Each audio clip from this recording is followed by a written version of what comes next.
Anuda, good morning. Good morning, sir. Good morning, sir. Good morning. Good morning. Ji. Morning sir. Good morning.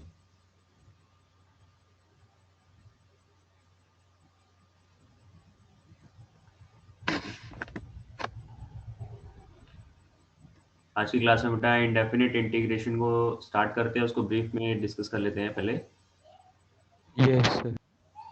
Indefinite integration में अगर आपको कोई दिक्कत है तो पहले आप लोग बता दीजिए, कोई टॉपिक ये समझना है, दोबारा से करना है। सर मेरे को वो लास्ट वाले पोर्शंस में ही आती है दिक्कत, स्टार्टिंग में नहीं आती। सर वो इरेशनल फॉर्म्स वाले में दिक्कत होती है मेरे को। यस सर, सबसे ज्यादा वहीं पर आती है। ओके, इरैशनल फॉर्म्स ना। देखिए है तो उसमें भी याद करने वाला, उसको एक बार है ना देख तो लेंगे ही हम लोग, ठीक है ना। तो उसको मैं सारे के सारे फॉर्मूले दोबारा से लिख दूंगा। है तो वो याद करने वाला ही चीजें कि आपको इरेशनल फॉर्म वहां पे क्वेश्चन के दौरान आपको समझनी पड़ेगी कि यहाँ पे ये linear into under root of linear बन रहा है, कुछ इस टाइप से, ठीक है। तो हम लोग स्टार्टिंग से देख लेते हैं इरेशनल फॉर्म को, हम लोग तब जब वहां पहुंचेंगे तो हम वो सारे फॉर्मूले पर देख लेंगे। Okay sir. ओके, तो इंडेफिनिट इंटीग्रेशन में और तो कहीं नहीं दिक्कत आती। सर एक रिडक्शन फॉर्मूला भी जो था ना, वो एक दो क्वेश्चन करा देना उस पे। ओके, क्वेश्चंस तो हम लोग कर लेंगे, क्वेश्चंस तो हम लोग करेंगे। चलिए, इंडेफिनिट इंटीग्रेशन, इसमें सबसे पहले तो बेसिक डेफिनेशन है जी कि जो भी डिफरेंशिएशन है उसका रिवर्स होता है इंडेफिनिट इंटीग्रेशन। और इंडेफिनिट इंटीग्रेशन के दौरान कांस्टेंट सी लगाना जरूरी होता है, इस चीज का आप लोगों ने ध्यान रखना। इंडेफिनिट इंटीग्रेशन केस में अगर कांस्टेंट सी नहीं भी लगाते हैं तो भी शायद हमारे आंसर सही आ जाते हैं। लेकिन जैसे हमने देखा है कि जब हम लोग डिफरेंशियल इक्वेशन को सॉल्व कर रहे होते हैं तब वहां पे कांस्टेंट बड़ा जरूरी हो जाता है ना। क्योंकि वहां पे वो कांस्टेंट की वैल्यू भी इंपॉर्टेंट हो जाती है, क्योंकि वहां पे वो कुछ कुछ वैल्यूज हमें दी जाती है, ठीक है। तो इसलिए इंडेफिनिट इंटीग्रेशन में कांस्टेंट सी की हैबिट है ना छोड़नी नहीं है। नेक्स्ट इसमें हम लोगों ने कुछ स्टैंडर्ड फॉर्मूले पढ़े थे, e की पावर x, a की पावर x, x की पावर n, है ना। तो ये सारे फॉर्मूले बेसिक फॉर्मूले जी, ये सब आपको याद रखने ही है। इन बेसिक फॉर्मूले के ऊपर कुछ क्वेश्चंस हमने किए हैं तो वो है इंपॉर्टेंट। प्रॉपर्टीज सिंपल सी हैं कि अगर k टाइम्स fx का इंटीग्रेशन करना है तो वो जो कांस्टेंट k है उसको बाहर निकाल देंगे, तब भी सेम ही बात है। और अगर fx प्लस gx इसका इंटीग्रेशन करना है तो हम लोग क्या कर सकते हैं, fx को अलग कर लीजिए इंटीग्रेट, g को अलग कर लीजिए इंटीग्रेट। तो ये बेसिक प्रॉपर्टीज हैं। फिर इसमें हमने बात किया था methods of integration. Methods of integration में सबसे पहला जो चीज है वो रिप्लेसमेंट से है जी।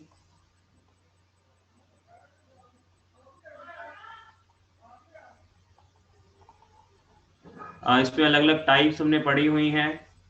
इसमें टाइप 1 जो था कि अगर आपको fx का इंटीग्रेशन पता है तो f of a plus x का ax प्लस b का इंटीग्रेशन क्या होगा, ठीक है। तो ये टाइप जो है, देखिए ये टाइप अगर नहीं भी याद होगी तो भी हम लोग बना सकते हैं, सीधा सीधा ax प्लस b को टी पुट कर लीजिए, Yes. ठीक है ना। तो ये जो टाइप 1 है उसका रट्टा मारने की कोई जरूरत नहीं है, तो उसको हम लोग खुद ही सॉल्व कर लेंगे पेपर के दौरान। और ऐसा भी नहीं कि लंबा जाएगा, ताकि उसके रिजल्ट्स याद रहें तो ज्यादा बेटर है, ऐसा भी कुछ नहीं है। तो टाइप 1 मेथड पता होना चाहिए तो क्वेश्चन आप लोग सॉल्व कर लेंगे। फिर टाइप 2 में क्या था, कुछ पॉलिनोमियल है और डिनोमिनेटर में ax प्लस b की पावर n। ठीक है, इसको करने का हमने एक तरीका तो ये पढ़ा ही था कि भाई हम लोग इसको रिड्यूस करते हैं, और दूसरा तरीका वो टाइप 1 जैसा ही है कि आप ax प्लस b को टी पुट कर लो। तो जो न्यूमरेटर वाला पॉलिनोमियल है आप उसको अब t के टर्म्स में बना लो और बाकी सारी की सारी कैलकुलेशन कर लो, ठीक है ना।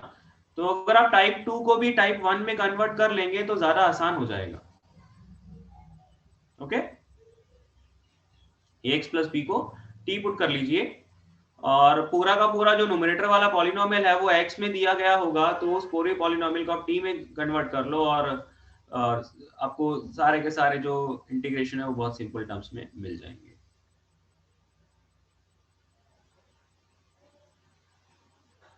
नेक्स्ट टाइप 3 जिसमें लीनियर इनटू लीनियर था, तो ax प्लस b अगर एक लीनियर है और उसके प्रोडक्ट में एक लीनियर है जी, तो जो अंडर रूट वाला टर्म है जी उसको टी स्क्वायर स्क्वायर पुट कर लेना है।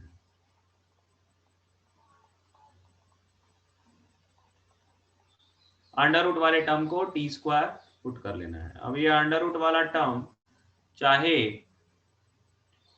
न्यूमरेटर में है चाहे डिनोमिनेटर में, उससे फर्क नहीं पड़ेगा, दोनों के लिए मेथड सेम ही रहेगा। ठीक है, और इसमें जो सबसे ज्यादा इंपॉर्टेंट जो टाइप्स है ना बेटा, वो टाइप 4 एंड 5,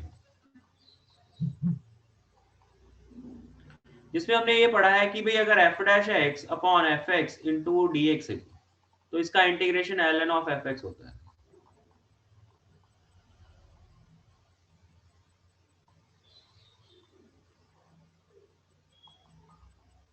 और टाइप 5 में हमने पढ़ा है कि अगर याद है ये पावर n, तो इसका आंसर क्या होता है, एफ एक्स की power n plus one upon n plus. तो ये जो दोनों टाइप्स है ये बहुत ज्यादा इंपॉर्टेंट है, इसके ऊपर ज्यादा क्वेश्चन होते हैं। इसके पहले वाली जो 3 टाइप्स हमने पढ़ी हैं वो मतलब या तो होनी चाहिए, लेकिन उनके ऊपर क्वेश्चन थोड़े कम ही रहते हैं। ठीक, और इसी में ऑल्दो हमने उस टाइम तो नहीं करा था, लेकिन मतलब एक और कैटेगरी यहाँ पे बनाई जा सकती है कि अगर एफ ऑफ जी एक्स आ जाए, f of g x into g dash x हो जाए, तो आप इसको करने के लिए क्या करेंगे, gx को करेंगे और ये d dash x into d x D T बन जाएगा, तो f of t into d T का इंटीग्रेशन हो जाएगा। और मैं ये मान के चल रहा हूं कि f ऑफ t का इंटीग्रेशन आप जानते हो। ठीक है, ओके। तो ये जो जैसे इस टाइप में किस टाइप के क्वेश्चंस आ जाते हैं, like sine of x square है जी इंटू 2x, अगर इसका इंटीग्रेशन करना पड़े तो हम लोग क्या करेंगे, एक्स स्क्वायर को टी पुट कर सकते हैं, तो sine t into d t आ जाएगा। ठीक है, तो ऑल्दो हमने इसमें है ना अलग से नहीं बात किया, लेकिन हाँ इस टाइप के क्वेश्चन जरूर करे हुए हैं।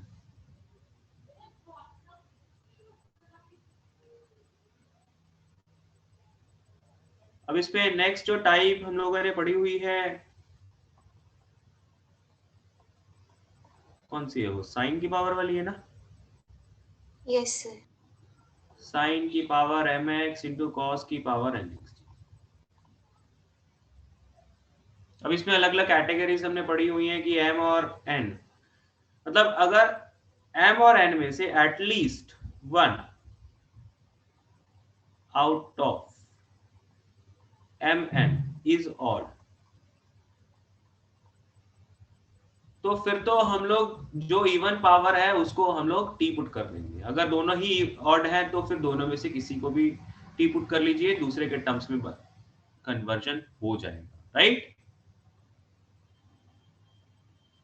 अगर दोनों में से m और n में से दोनों में से कोई भी एक कम से कम एक पावर ऑड है, फिर तो हम लोग दूसरे को टी पुट करके क्वेश्चन को सिंप्लीफाई कर लेंगे। लेकिन अगर दोनों इवन है, बोथ इवन, उस केस में क्या होता है, हमें ट्रिग्नोमेट्रिक आइडेंटिटीज यूज करनी पड़ती है। वो मैंने क्लास में लिखा हुआ है क्या क्या ट्रिग्नोमेट्रिक आइडेंटिटीज यूज होती है। तो sine square x is 1 minus cos 2x, basically power को हमने कम करना है और एंगल बढ़ते रहेंगे। तो साइन स्क्वायर को क्या लिखा जा सकता है, 1 माइनस कॉस 2x अपॉन 2 लिखा जा सकता है। इससे एंगल डबल हो रहा है और पावर कम हो रही है। ठीक है, तो हमारा टारगेट यही रहता है पावर को कम करा जाए ताकि हमारे लिए उसके इंटीग्रेशन करने सॉल्व पॉसिबल। और इसमें एक और हमने केस पढ़ा है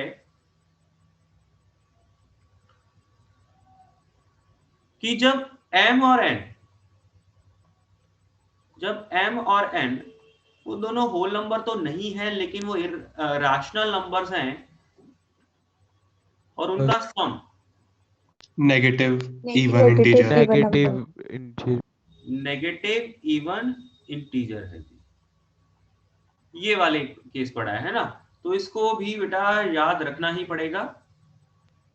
इसका क्या तरीका रहता है इस केस में? हम लोग क्या करते हैं, cos की पावर माइनस cos m की प्लस पावर n से divide. minus m plus cos की n पावर से minus divide। Times m plus n के साथ आपको न्यूमरेटर और डिनोमिनेटर दोनों को डिवाइड करना होता है। तो जब आप ऐसा करते हो तो जो आपका इंटीग्रेशन है वो tan x के टर्म्स में कन्वर्ट हो जाता है। ठीक है, फिर tan x को t पुट करके फर्दर जो आपके स्टैंडर्ड इंटीग्रेशन इसके पहले करे हुए हैं उनमें क्वेश्चन कन्वर्ट हो जाएगा।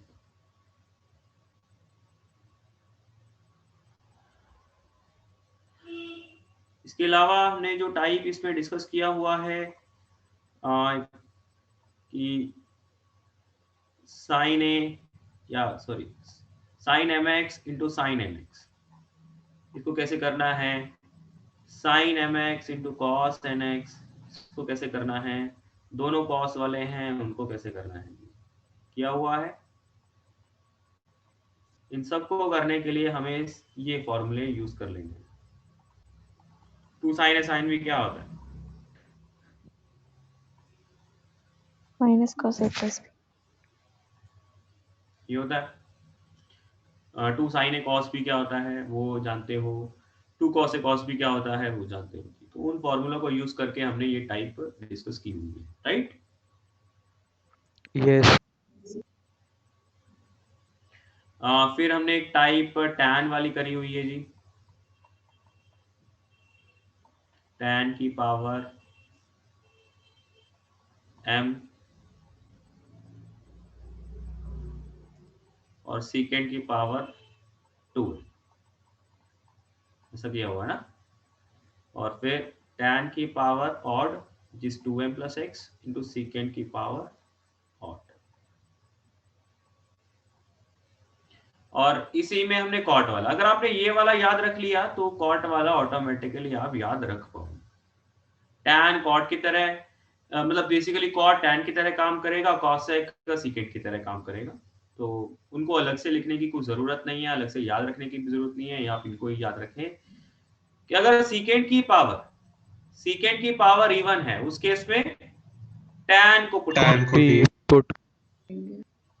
सीकेंट की पावर अगर सॉरी इवन है,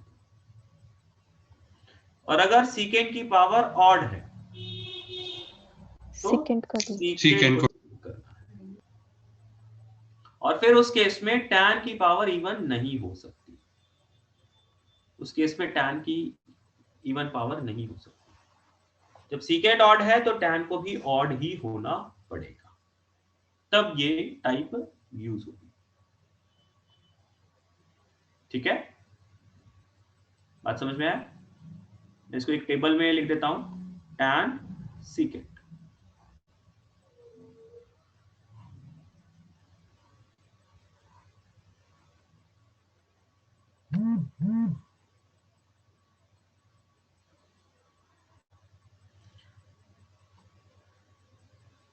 अगर सीकेंट इवन है और टैन ऑड है तो आपने क्या पुट करना है, tan x को t। टैन एक्स को टी। अगर सीकेंट इवन है टैन इवन है तब भी टैन एक्स को टी। tan x को t। जब सीकेंट ऑड है, इसको ऑड है, दोनों ऑड है, तब सीकेंट एक्स को टी। सेकंड। और जब सीकेंड ऑड है ये टैन इवन है, उस केस में क्या है, उस केस बाय में पार्ट्स। बाय पार्ट्स लगेगा। तो वो हम लोग ने आगे पढ़ा हुआ है, ठीक है ना। तो सेम चीज आपकी कॉट और कॉसेक के लिए हो जाएगी। तो इस टाइप को याद रखने के लिए आप ये वाला टेबल याद रख सकते हो। ठीक, आगे चलते हैं बेटा। इसमें जो नेक्स्ट बेटा टाइप आती है क्वाड्रेटिक वाली, वो बहुत इंपॉर्टेंट है, जिसमें हम लोगों ने फॉर्मूले पढ़े हुए हैं 1 by x square plus a square into d x, 1 by x square minus a square into d x.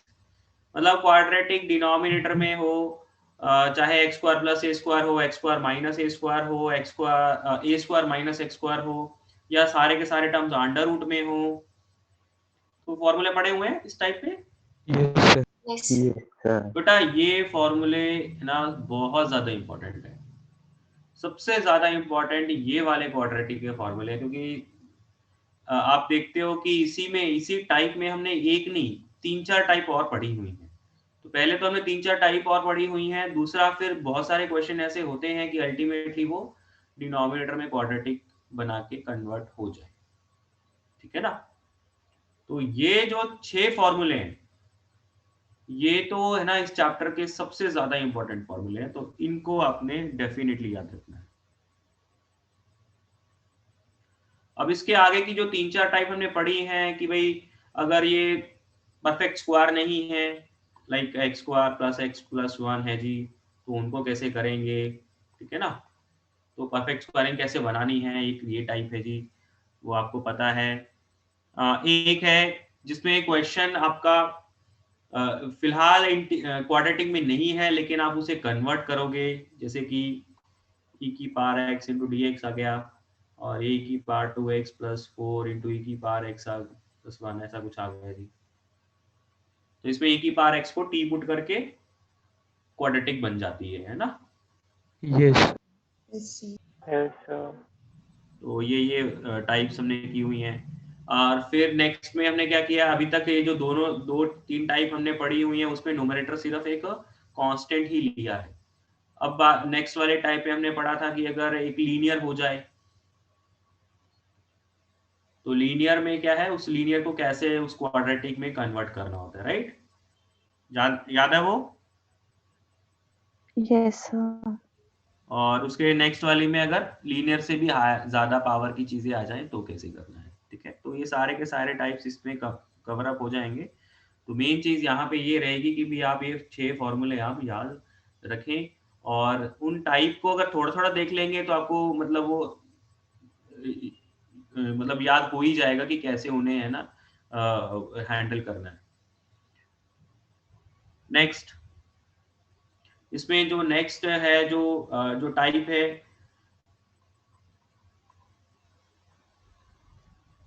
वो a cos square x plus b sine square x plus c sine x cos x.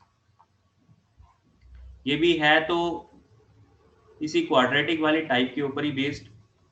इसको कैसे करना है, पूरी equation को cos square से multiply divide कर देंगे।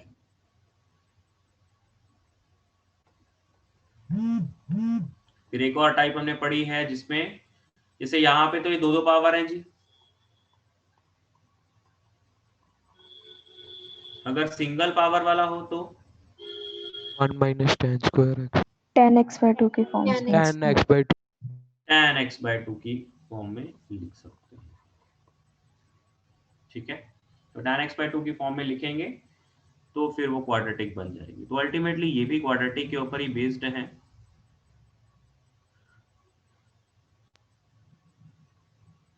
ये मतलब ये वाला जो है, ये वाला टाइप उतना इंपॉर्टेंट नहीं है, ये ज्यादा इंपॉर्टेंट है, ठीक है। tan x/2 वाला उतना मतलब क्वेश्चन नहीं देखते हैं हम लोग। Next by quadratic form.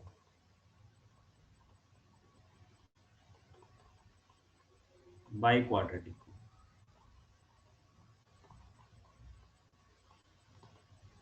तो बाय क्वाड्रेटिक फॉर्म पता है, इसमें x square plus 1 upon x की power 4 plus x square plus 1, इस टाइप का क्वेश्चन रहता है जी।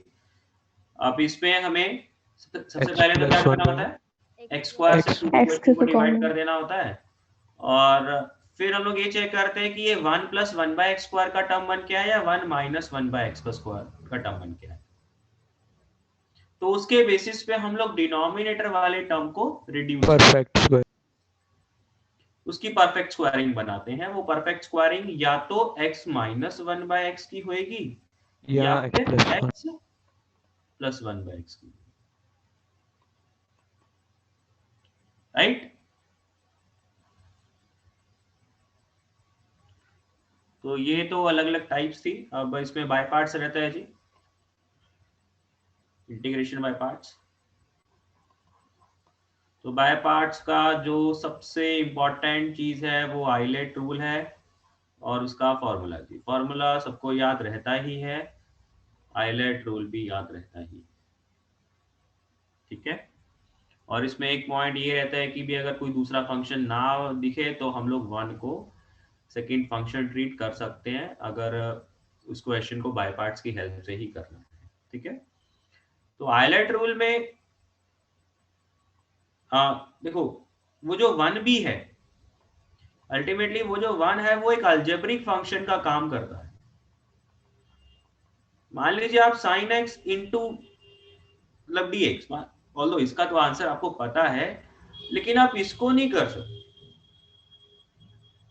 इसके ऊपर बाय पार्ट्स लगाने का कोई मतलब, इसमें आप फंक्शन 1 लेके करेंगे तो उसका कोई मतलब नहीं है, क्योंकि फिर उस केस में ये 1 अलजेब्रिक फंक्शन है तो इसे फर्स्ट फंक्शन होना पड़ेगा, इसे सेकंड होना पड़ेगा जी। और 1 का फर्स्ट फंक्शन होना तो मतलब आगे जाके तो उसका डिफरेंशिएशन ही हो जाएगा। तो 1 ये जो 1 अगर यूज होता भी है ना, तो 1 या तो इनवर्स ट्रिग्नोमेट्रिक फंक्शंस में यूज होगा या फिर लॉगरिथमिक में यूज होगा। और वो लॉगरिथमिक और इनवर्स ट्रिग्नोमेट्रिक कहां पे आ रहे हैं, अलजेब्रिक से ऊपर आ रहे हैं, इस वजह से वहां पे 1 यूज हो जाएगा, ठीक है। और जगह पे यूज नहीं होता 1। बात समझ में? तो ये पता होना चाहिए कि भी 1 अगर हम लोग लगा रहे हैं यहाँ पे, तो 1 यहाँ पे लिखने के बाद उसका है ना बाय पार्ट्स लगाने के बाद हमें सही आंसर मिलने की उम्मीद है। वो कब? जब इनवर्स ट्रिग्नोमेट्रिक फंक्शन या फिर लॉगरिथमिक फंक्शन होगा। अगर कोई ट्रिग्नोमेट्रिक या एक्सपोनेंशियल फंक्शन होगा, वहां पे अगर हम लोग 1 लगा देंगे तो उसका कोई फायदा नहीं है।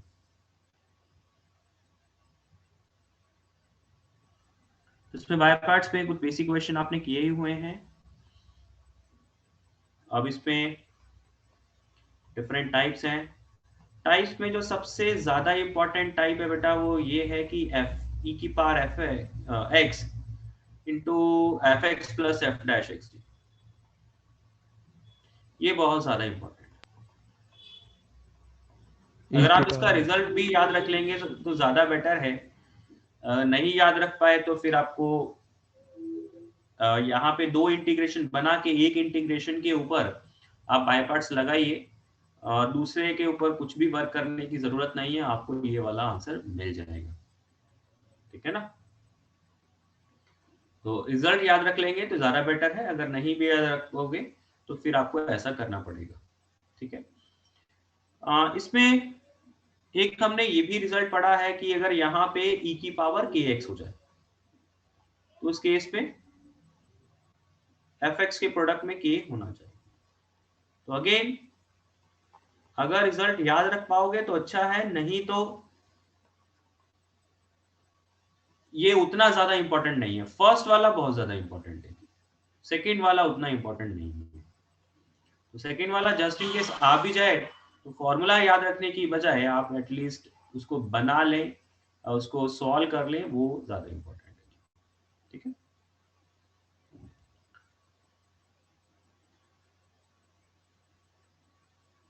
इसमें हमने जो सेकेंड टाइप पढ़ा हुआ है बाय पार्ट्स में वो है e की power ax into sine bx या फिर cos bx।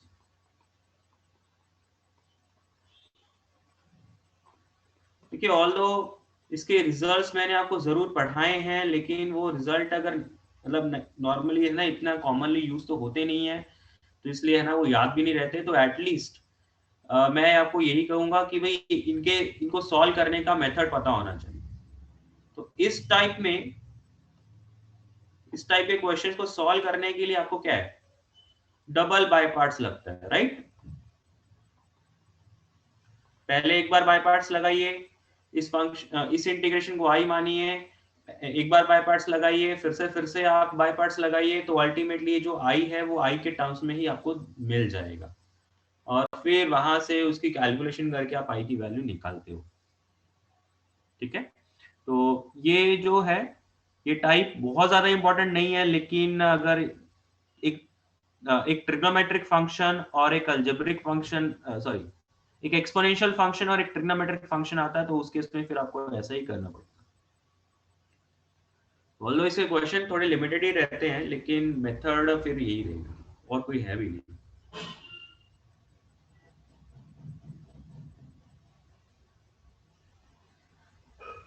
और बाय पार्ट्स में जो हमने टाइप 3 पढ़ा है जी,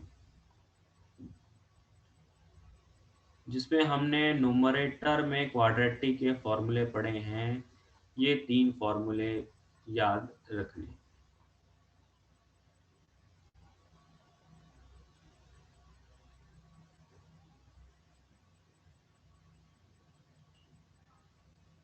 और इसी में हमने सीकेंट थीटा का क्यूब, सीकेंट थीटा का इंटीग्रेशन है ना, ये पढ़ा हुआ है, उसका रिजल्ट भी देखा हुआ है। रिजल्ट है ना याद रखने की ऐसा कोई जरूरत नहीं है, बट रिजल्ट आपको ऑटोमेटिकली खुद ही बना लेंगे अगर आप इनमें से ये फॉर्मूला याद रख लेंगे। ठीक है ना, तो बस मैं सिर्फ ये कहना चाहता हूँ कि भाई जो हमने बात किया था कि भी tan की पावर अगर ऑड इवन आ जाए और सीकेंट की पावर ऑड रहे, उस केस में हमें बाय पार्ट्स की हेल्प से उसे सॉल्व करना होता है। तो वो ये जो टाइप है, इस टाइप में बेसिकली इस टाइप से सॉल्व होगा। ठीक है, कि अगर सीकेंट की पावर ऑड रहता है और tan की पावर इवन रहता है, तो वो इस टाइप से सॉल्व होगा।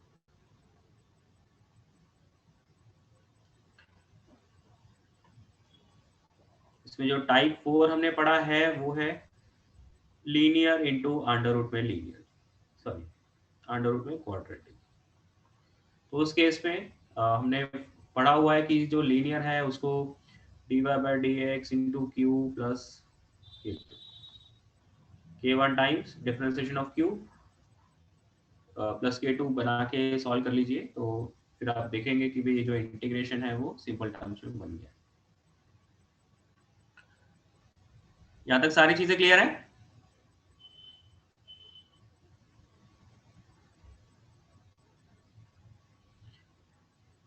नेक्स्ट है बेटा बाय पार्शियल फ्रैक्शन।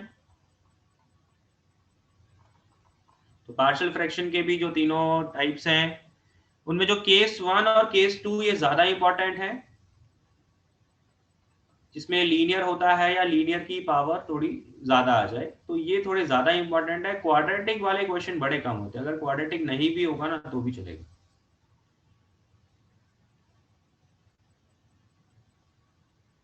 तो पार्शियल फ्रैक्शन सिर्फ और सिर्फ पॉलिनॉमियल के केस में लगता है, तो वो सब चीजें पता होनी चाहिए।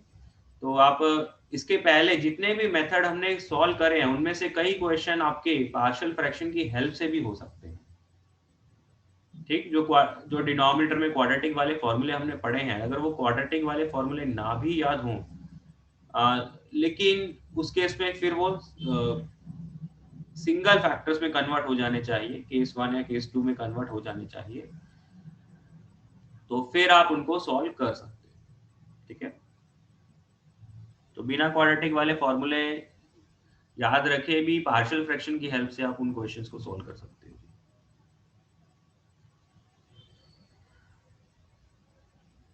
और इसमें हमने एक केस ये भी किया हुआ है कि कई बार सिर्फ एक्स स्क्वायर मतलब एक्स की सिर्फ इवन पावर वाला टर्म्स होते हैं, तो उनको कैसे सॉल्व करना है ना।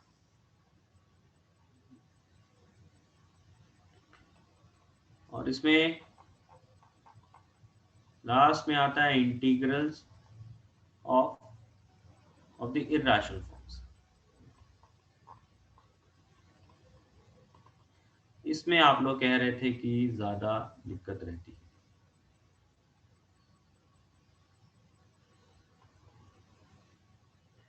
इंटीग्रल ऑफ द फॉर्म, इसमें सबसे पहला बेटा हमने पढ़ा है linear into under root linear.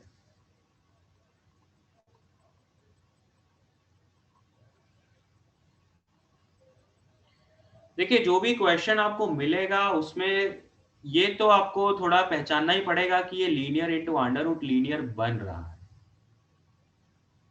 और जब वो क्वेश्चन आपने पहचान लिया, फिर उसके बाद उसको सॉल्व करने के लिए मोटी मोटी बात आप क्या याद रखिए कि जो अंडर रूट में, अगर अंडर रूट में एक लीनियर टर्म आता है, फिर तो आपके पास सीधा सीधा ये मेथड है कि आप उस लीनियर टर्म को टी स्क्वायर पुट कर लें।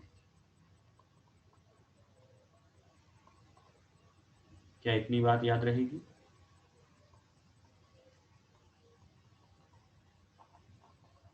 बेटा रिस्पॉन्ड करिए। Yes sir. Yes sir. Yes. उस लीनियर के बाहर में चाहे ये लीनियर था चाहे ये क्वाड्रेटिक था, दोनों ही केसेस में क्या है, अंडर रूट के अंदर अगर लीनियर वाला टर्म आता है, आपने उसे सीधा सीधा टी स्क्वायर पुट कर लेना है।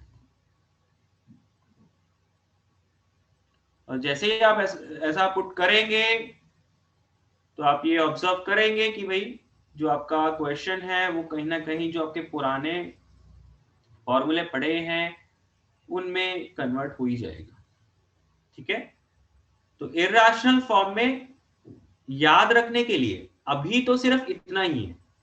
अब क्वेश्चन इसमें नहीं कंप्लीट होता, ये क्वेश्चन अब कन्वर्ट हो जाता है जो इससे पहले वाली फॉर्म्स आपने पढ़ी है।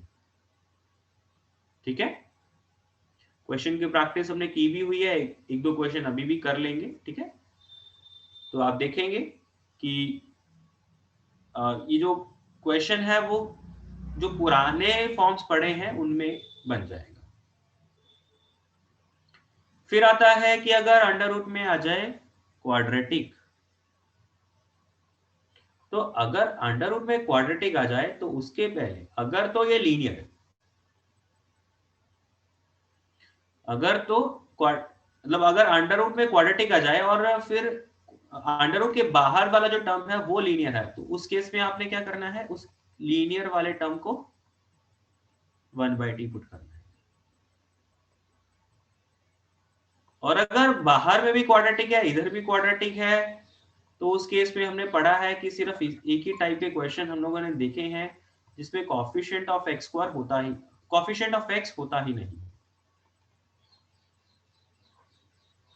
अंडर रूट के अंदर भी अंडर रूट के बाहर भी। उस केस में आपने x को 1/t x को 1/2 पुट करना है। जब आप ऐसा करेंगे उसके बाद में भी एक और कन्वर्जन हमें लगाना पड़ता है। वो कन्वर्जन क्या रहेगा कि ये जो इंटीग्रेशन है, मतलब x को 1/t पुट करने के बाद कुछ ऐसा बन के आएगा कि d ऑफ मतलब t into d T upon pt square into Q तो अंडर रूट में rt स्क्वायर प्लस s। तो फिर से ये जो क्वाड्रेटिक आपका मिल गया है, आप इसको u स्क्वायर पुट करेंगे, तो इसमें 2 बार कन्वर्जन लगाना पड़ रहा है, तो ये ज्यादा इंपॉर्टेंट हो जाता है याद रखने के वजह से। बाकी के टर्म्स जो हैं वो याद हो जाते हैं, लेकिन इसमें 2 कन्वर्जन लगाने।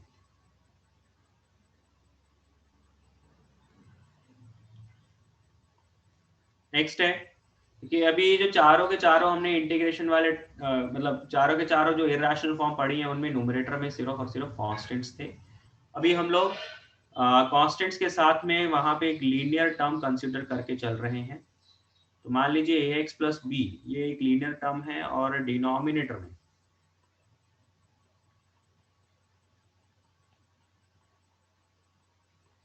लीनियर इंटू क्वाड्रेटिक है, तो आप इस को कैसे रिलेट करेंगे? तो आप अगेन जो लीनियर वाला टर्म है इसको आप लिखेंगे k1 times dx plus E plus k2। तो ये वाला टर्म तो सीधा सीधा आपका ये dx प्लस ई वाला टर्म ही खत्म हो जाएगा, dx अपॉन अंडर रूट में क्वाड्रेटिक बन के आ जाएगा। तो ये वाला जो आपका इंटीग्रल रहेगा ये आपका सिंपल वाला इंटीग्रल होगा। और जबकि ये वाला इंटीग्रल जो k2 की वजह से आपको मिला होगा वो आपका फॉर्म में कन्वर्ट टाइप 3 में कन्वर्ट हो जाएगा।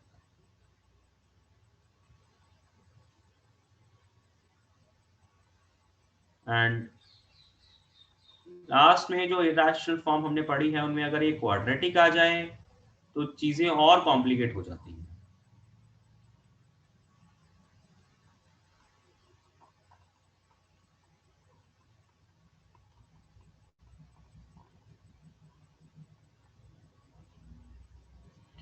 तो इसमें इसको करने के लिए आपको क्या करना पड़ेगा, इस क्वाड्रेटिक को कन्वर्ट करना होगा। देखिए अल्टीमेटली जब न्यूमरेटर में कांस्टेंट की बजाय कुछ और आता है तो आपने उनको कन्वर्ट करना होता है।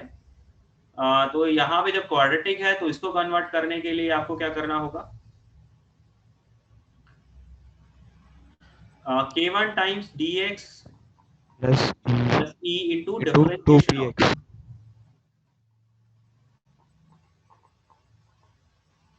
Plus k2 times dx into e plus k3। इसे होगा क्या, ये जो पहला वाला टर्म होगा वो भी आपका सिंपल टर्म्स में बन के आ जाएगा, जिसमें आप देख रहे हैं कि भी लीनियर खत्म ही हो जाएगा, अंडर रूट में क्वाड्रेटिक बचेगा, न्यूमरेटर में उसका डिफरेंशिएशन बचेगा। ये आपको बहुत सिंपल टर्म्स में इंटीग्रेशन बन रहा होगा। ये भी आपका सिंपल टर्म्स में बन रहा होगा कि भी आपका लीनियर वाला टर्म ही खत्म हो रहा होगा, सिर्फ डिनोमिनेटर में अंडर रूट क्वाड्रेटिक बच रहा होगा। और ये वाला वापिस से टाइप 3 बन रहा होगा। तो इररेशनल फॉर्म में मैं आपको सिर्फ इतना सजेस्ट करूंगा कि अगर ये 5th और 6th नहीं भी याद हो रहे हैं तो आप इन्हें छोड़ सकते हो। अगर बहुत दिक्कत हो रही है तो आप इन्हें छोड़ सकते हो। ये अल्टीमेटली है ना 5th और 6th में अगर बात करें तो ये क्वेश्चन के टफनेस लेवल को ऑटोमेटिकली बढ़ा रहे हैं। तो मुझे नहीं लगता कि मेंस लेवल तक आपको 5th और 6th को करने की जरूरत है। इनफैक्ट अगर पहले 4 भी नहीं भी याद हो रहे हैं तो बहुत ही रेयर क्वेश्चन आप मेंस में इसके देखते हो। याद कर पा रहे हो तो कर लीजिए, नहीं याद रख पा रहे हो तो आप छोड़ भी सकते हो। ठीक है, फिर प्रायोरिटी सेट कर लीजिए, जो जितना याद रख पाए। सारे के साथ याद होते हैं तो वो अच्छी बात है, अगर पहले 4 ही याद हो पा रहे हैं तो ठीक है, अगर कुछ भी नहीं याद हो रहा है तो भी चलेगा। आज इररेशनल फॉर्म में और कुछ है क्या? देखिए इसमें है तो सारी की सारी चीजें याद रखने वाली, इसमें है ना कुछ समझाने वाला उतना है नहीं। तो क्वेश्चन जो भी आएंगे आपको उन्हें है ना ऐसे ही सॉल्व करना होगा। हाँ जी, इसमें नेक्स्ट क्या है,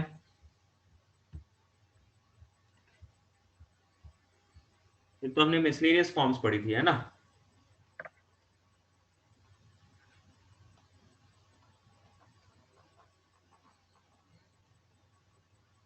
जिसमें हमने a cos x plus b और डिनोमिनेटर में इसका उल्टा a plus b cos x का होल स्क्वायर ऐसे पढ़ा था।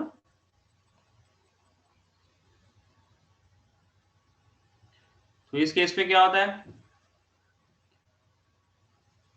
इस केस में क्या होता है, न्यूमरेटर और डिनोमिनेटर दोनों को साइन स्क्वायर और यहीं पे cos की जगह अगर साइन आ जाए तो फिर सीकेंट cos स्क्वायर x के साथ डिवाइड कर लेना होता है ना।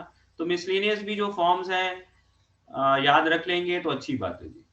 और एक e की पावर x और e की पावर माइनस x वाली फॉर्म थी। तो मिसलेनियस भी बहुत ज्यादा टफ नहीं है, तो उनको अगर याद रख लेंगे तो अच्छा रहेगा। एंड लास्ट में बेटा रिडक्शन।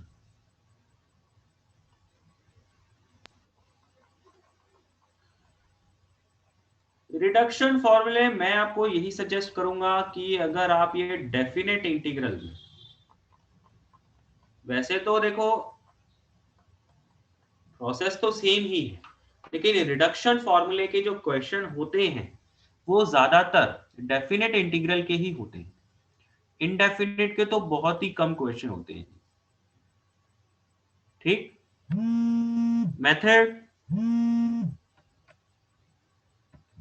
मेथड क्या होगा,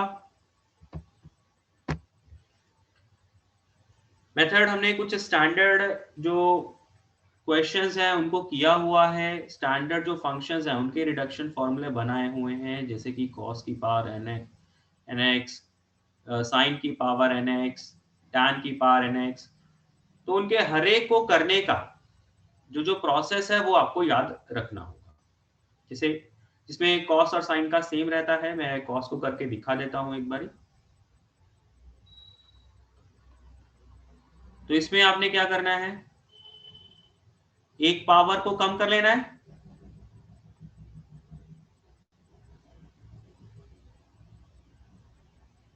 और एक पावर अलग कर देंगे।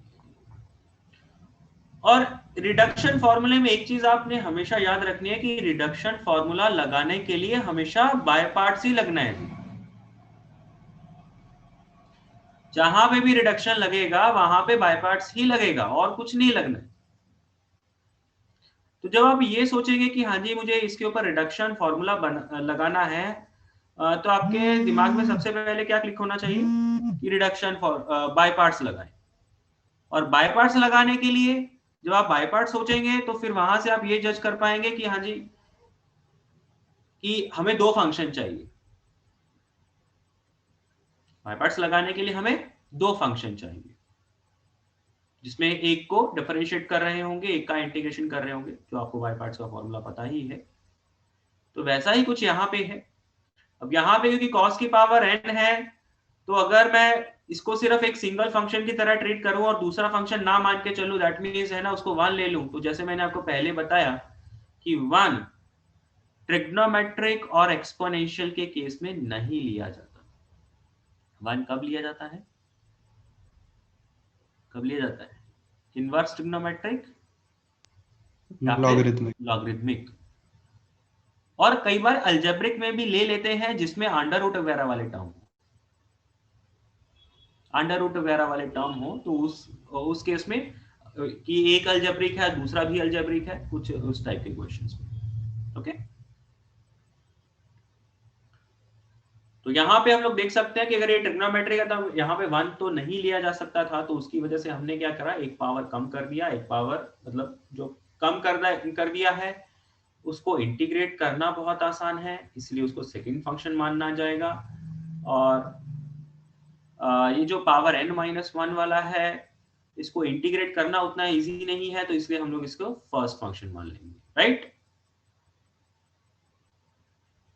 आयुष? Yes sir. बेटा इसको याद रखते हो बाय पार्ट्स को कैसे, किसको फर्स्ट फंक्शन मानना है किसको सेकंड फंक्शन मानना है ना? Yes sir. हमेशा फर्स्ट फंक्शन किसको मानना होता है? जिसका डिफरेंशिएशन मतलब जिसका इंटीग्रेशन करना पॉसिबल ना हो या है ना इजी ना हो। Yes sir. तो उसको फर्स्ट फंक्शन, और जो जिसका इंटीग्रेशन करना इजी हो पॉसिबल हो वो उसको सेकंड फंक्शन। ओके, तो इस तरीके से हमने इसकी एक पावर कम करके इसको सॉल्व किया। फिर आगे इसके ऊपर ना फॉर्मूला लगाएंगे ही, cos की पावर n-1 बन ही जाएगा, इसका इंटीग्रेशन sin x माइनस इसका डिफरेंशिएशन n-1 cos की पावर n-2, इसका डिफरेंशिएशन माइनस sin x आएगा, इसका इंटीग्रेशन sin x आएगा, तो वो net minus sin square x बन जाएगा। इसको in लिख लेते हैं।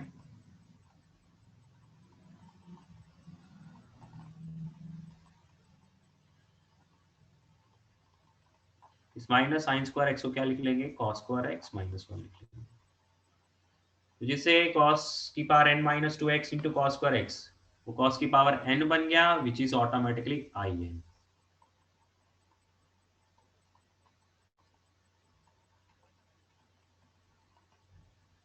और ये जो -1 इसके साथ मल्टीप्लाई होके मिलेगा वो आपका क्या बन जाएगा, in-2। तो इस तरीके से आप in को in-2 के साथ रिलेट कर रहे हो।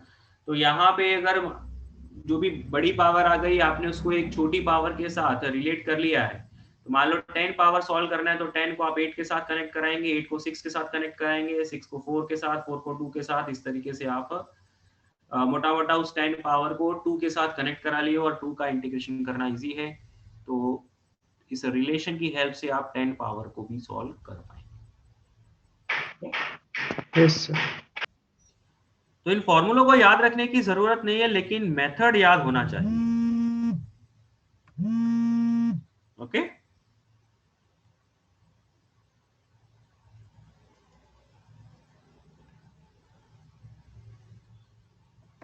बेटा ये कॉस का है, फिर टैन और कॉट का एक जैसा रहता है, तो उसका भी क्लास में कराया ही हुआ है, तो आप उसको एक बार जरूर देख लीजिएगा वहां से। Okay, method. और अगर रिजल्ट याद रख पाएंगे टैन वाले केस में तो बेटर है, नहीं भी याद रखोगे तो भी चलेगा। ठीक है, यस सर। तो तो रिडक्शन में मेन जो ट्रिग्नोमेट्रिक जो फंक्शंस हैं हमने जो पढ़े हैं बस उनका ही आप याद रखें। मैंने आपको क्लास के दौरान भी बोला था कि है ना जो फर्स्ट 6 हैं वो ज्यादा इंपॉर्टेंट है, और उसके आगे के 3-4 हमने और करे हुए हैं ना, वो थोड़े ज्यादा टफ हैं। अगर आप नहीं भी याद रख पाओगे तो भी चलेगा, ठीक है, क्योंकि जितना ज्यादा वो टफनेस लेवल बढ़ता जाता है उतना ज्यादा फिर वो मीन से अब चीज बनती है। तो अब इस पूरी थ्योरी में कहीं कोई दिक्कत है तो बताइए।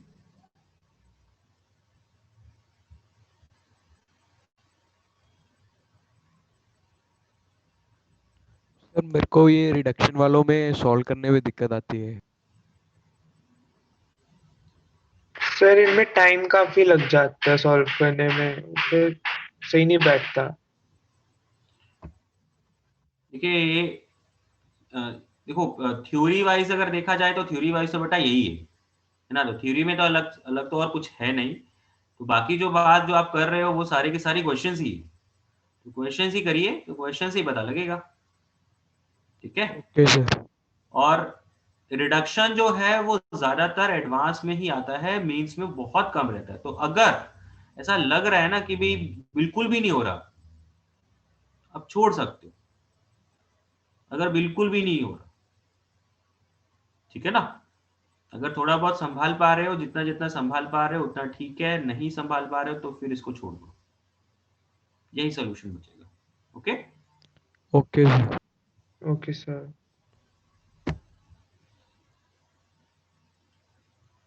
हाँ जी। तो अभी डेफिनेट इंटीग्रेशन की भी थ्योरी कर लें एक बार, या पहले वो पीडीएफ डिस्कस कर लें। डेफिनेट इंटीग्रेशन की भी थ्योरी कर ही लेते हैं ताकि ये है ना थ्योरी वाला सेगमेंट कंप्लीट ही हो जाए।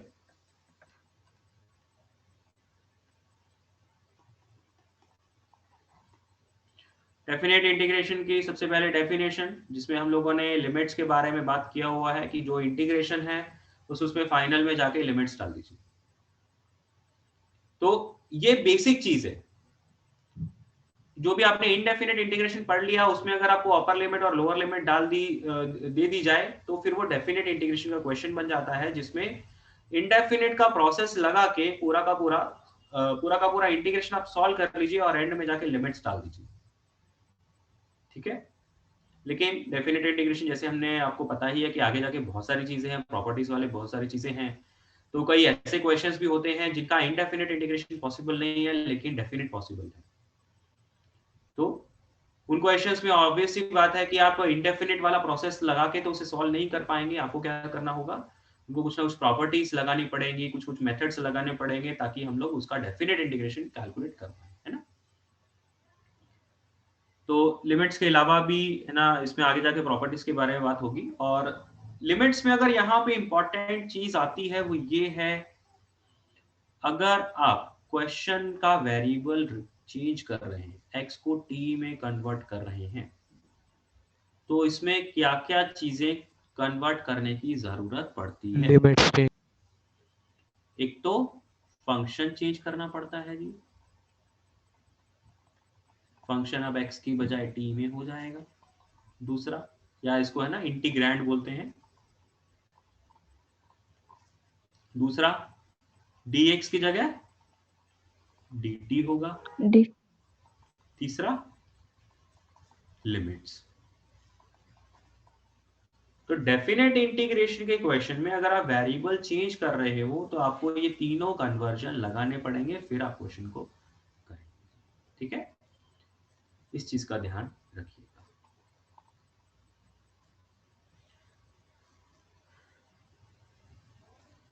अब इसमें हमने इसका ज्योमेट्रिकल रिप्रेजेंटेशन भी देखा था।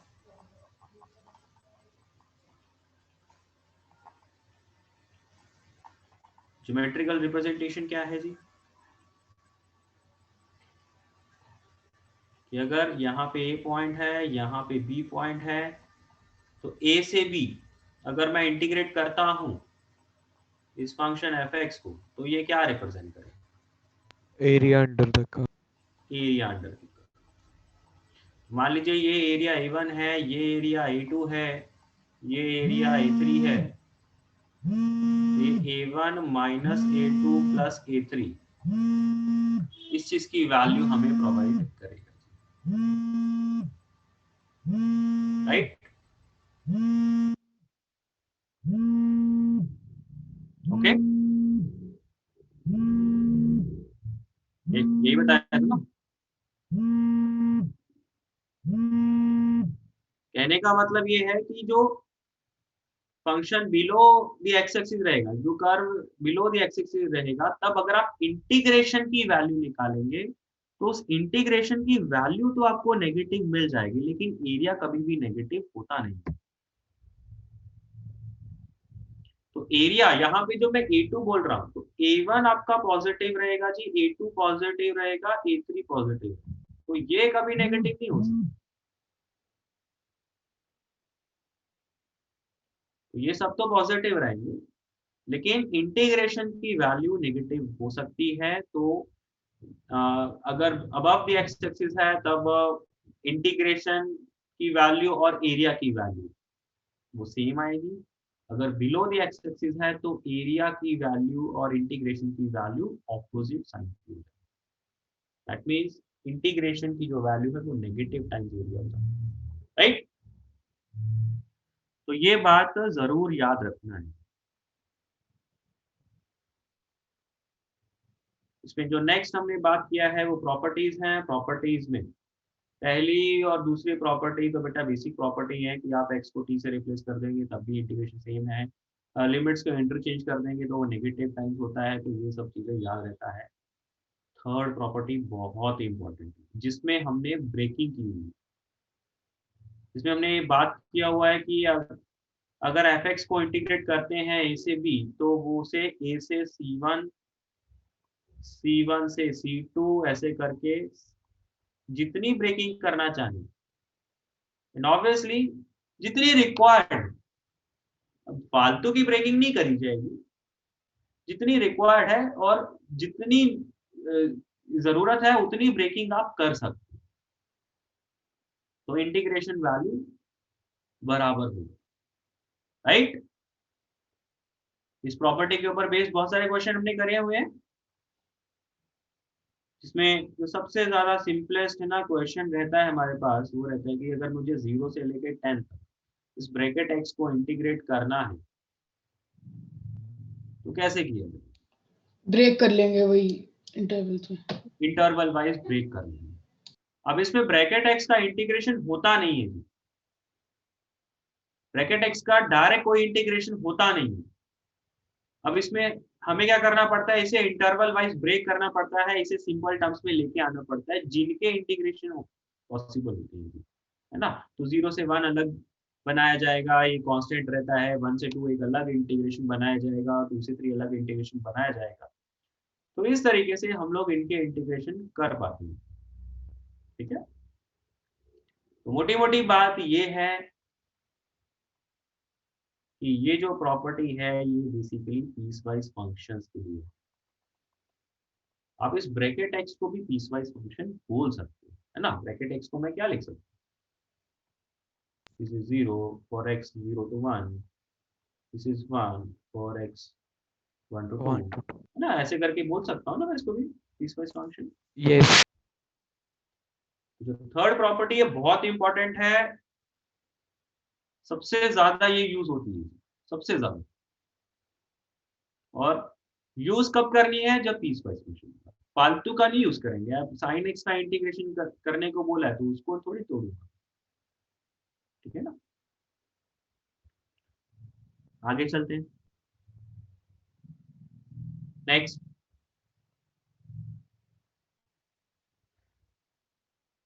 अगर a to b f x का इंटीग्रेशन करने को बोला गया है तो सेम इंटीग्रेशन होगा अगर आप f of a plus b minus x को इंटीग्रेट करना चाहते हो। तो ये भी काफी इंपॉर्टेंट प्रॉपर्टी है, इसको भी नहीं भूलना है कि x को a plus b minus x से रिप्लेस कर देते हैं पूरे फंक्शन में, और सब जगह करेंगे। ऐसा नहीं कि एक दो टर्म कर दिए एक दो टर्म छोड़ दिए, ऐसा नहीं कर सकते। मान लीजिए मैं आपको बोलता हूँ कि भाई साइन एक्स प्लस एक्स इसका इंटीग्रेशन करना है, जस्ट इन केस, तो इनको तो अलग अलग करके सॉल्व हो जाएगा, बट फॉर द टाइम कि भी मान लो मुझे इसको इंटीग्रेट करना है, तो मैं ऐसा नहीं बोल सकता कि भी मैं साइन एक्स को इंटीग्रेट कर लूँ, मतलब साइन एक्स वाले टर्म में तो एक्स को पाई माइनस एक्स से रिप्लेस कर दो, इसको ना करो।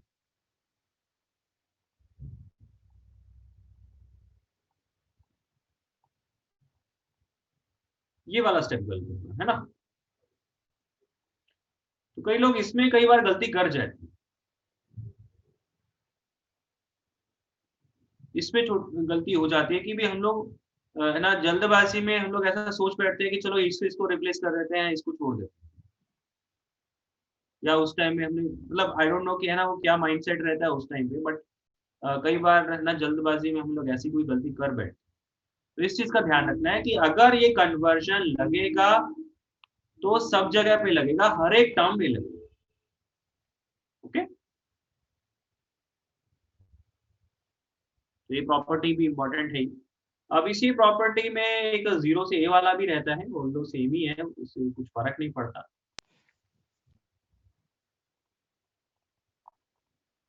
दोनों सेम ही है। तो अगर आपने फोर्थ याद रख लिया तो फिर इसको अलग से तो लिखने की जरूरत पड़ती नहीं है, बट 0 वाले क्वेश्चन ज्यादा होते हैं, इसको अलग से लिखवा दिया गया। और इसमें एक रिजल्ट मैंने आपको याद रखने को बोला था ना, इसी में है।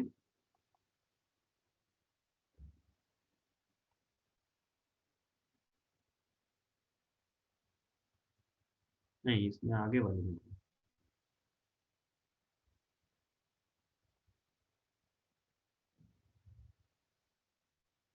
इस प्रॉपर्टी में ना एक काफी कॉमन सा क्वेश्चन है, शायद हमने क्लास में किया ही होगा, 0 से π/4 ln of 1 + tan x। ये काफी कॉमन क्वेश्चन है, एक बार इसको करके देखिए, सब लोग करके देखिए।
π/8 into ln हाँ Yes, sir. Pi by Yes, 8 sir. into ln 2. Yes, sir. Yes, sir. I do L2. Yes, clear है। सीधा सीधा ये प्रॉपर्टी लगा के अगर आपने इसको आई माना है तो उसी के साथ एडअप हो जाता है ना, मतलब वो ये आई के टर्म्स में आ Yes, जाता है, sir. वो आई लेफ्ट हैंड साइड में ले जाते हैं। I/4 minus I आ जाएगा। तो ये एक स्टैंडर्ड सा क्वेश्चन है ना, काफी जगह पे मिल भी जाता है, कई बार मतलब डायरेक्टली ऐसा क्वेश्चन है ना हो सकता है तो मिल जाए। इसमें जो नेक्स्ट प्रॉपर्टी है -a to a वाली है, ये तो ये भी याद होनी ही चाहिए, ये भी इम्पोर्टेंट है। इसमें हम लोग 0 से a हम लोग fx बना plus लेते हैं f minus of x x plus f of minus x। तो इसमें आपने ये चीज का ध्यान रखना है कि ये जो फंक्शन आपको दिया गया होगा, एक तो पहले तो वो एज इट इज लिख देना है, और प्लस करके इस पूरे फंक्शन में जहां जहां पे x है वहां वहां पे -x करना होगा, सब जगह है ना, यहाँ पे भी सब जगह आपको ये कन्वर्जन लगाना होगा। और नेक्स्ट प्रॉपर्टी जो कि हमने 0 से 2a के लिए पढ़ी हुई है वो भी इम्पोर्टेंट है। तो इसमें तो जितनी भी प्रॉपर्टीज मैंने पढ़ाई हैं सारी की सारी स्टैंडर्ड प्रॉपर्टीज हैं, कोई भी एक्स्ट्रा नहीं है। और इनके कुछ ऑड इवन के जो रिजल्ट्स मैंने पढ़ाए हैं कि ऑड होगा तो सीधा सीधा 0 बोल देंगे, इवन होगा तो डबल हो जाएगा। इसमें भी कि अगर f of 2a minus x minus F x के बराबर होगा तब ये 0 हो जाएगा, अगर उसका प्लस टाइम्स के बराबर होगा इसी का डबल हो जाएगा। तो वो कुछ स्टैंडर्ड रिजल्ट्स हैं, ठीक है। अगर रिजल्ट्स याद रहते हैं तो अच्छी बात है, खासकर ऑड वाला रिजल्ट तो है ना याद रख लेंगे तो ज़्यादा ही बेटर है। ऑड वाला रिजल्ट तो है ना काफ़ी इंपॉर्टेंट हो जाता है क्योंकि उसमें हमें सीधा सीधा आंसर मिल जाता है।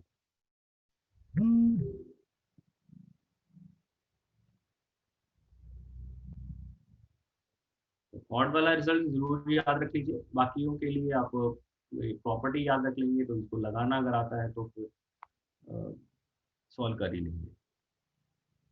इसमें जो नेक्स्ट प्रॉपर्टी है बेटा वो है पीरियोडिक फंक्शंस की। तो पीरियोडिक फंक्शन के हमने 3-4 पॉइंट पढ़े हैं, है ना, 3-4 पॉइंट पढ़े हैं जी, तो उनको लिखने की जरूरत नहीं है यहाँ पे। पता है पीरियोडिक फंक्शन के प्रॉपर्टीज रिजल्ट्स? यस। तो पीरियोडिक फंक्शंस भी है ना ऑटोमेटिकली इंपॉर्टेंट है। और लास्ट में इनवर्स के लिए, जब भी आपको इनवर्स फंक्शन के इंटीग्रेशन की जरूरत पड़ती है बेटा यही यूज होना है। और इनफैक्ट कई क्वेश्चंस में जब आपको एरिया कैलकुलेट करना पड़ता है, कई क्वेश्चंस में आपको है ना मान लो एफ फंक्शन दिया गया है और आपको बोला गया है एफ फंक्शन का इंटीग्रेशन नहीं, उसके इनवर्स फंक्शन का एरिया निकालने को बोला गया है। तो इनवर्स फंक्शन का एरिया निकालने को बोला गया है, तो अब जैसे हमने अभी है ना ज्योमेट्रिकल रिप्रेजेंटेशन की बात किया, तो एरिया क्या है अल्टीमेटली? एरिया क्या है? मतलब एरिया और इंटीग्रेशन एक ही बात है ना।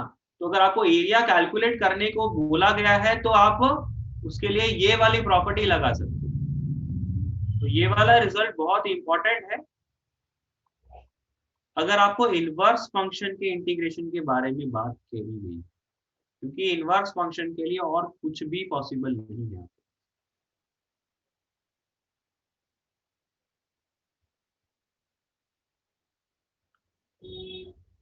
नेक्स्ट इसमें आगे जाके जो हमने बात करी हुई है वो इनइक्वालिटीज की करी हुई है।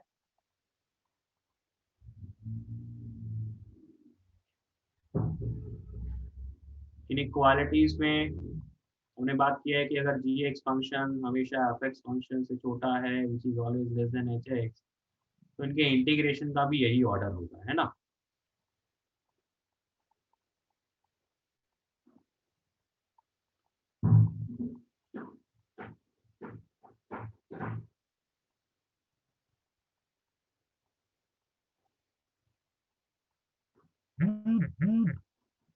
फिर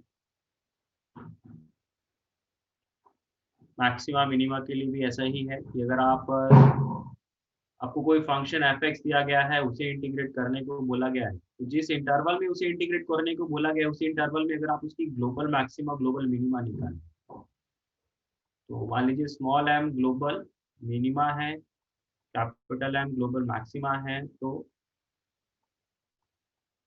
उससे हमने ये रिजल्ट बनाया हुआ है ना, याद है ये? Yes sir.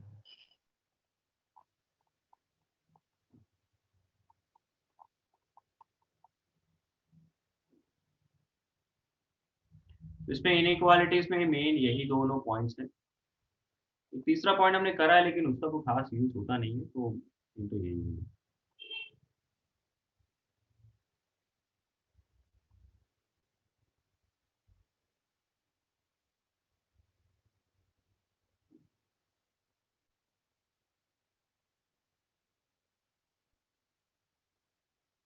इसमें नेक्स्ट रहता है बेटा Lebanese rule of differentiation.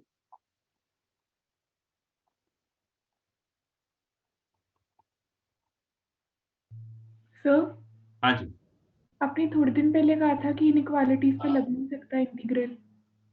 Inequalities sir आपने शायद से 1-2 क्लास पहले किसी को कहा था कि इनइक्वालिटी पे लग नहीं सकता इंटीग्रल। बेटा आप थोड़ा दोबारा से बोलिए, आपकी आवाज बहुत कम आ रही है। इनइक्वालिटीज में सर इनइक्वालिटीज पे आपने इंटीग्रल लगाने से मना कर रहा था शायद से 1-2 क्लास पहले। इंटीग्रल लगाने से मना किया था, वो एक क्वेश्चन जो आया था, है ना? उसमें इंटीग्रल मैंने आपको बोला था इनडेफिनिट, ओके, ये डेफिनिट है, ठीक ओके? है। सर इंडेफिनिट का यही रीजन था ना कि दोनों लोगों के स्टार्टिंग पॉइंट अलग अलग हो सकते हैं। हाँ, आपको आपको कुछ आइडिया नहीं है उसके बारे में ना? Okay sir.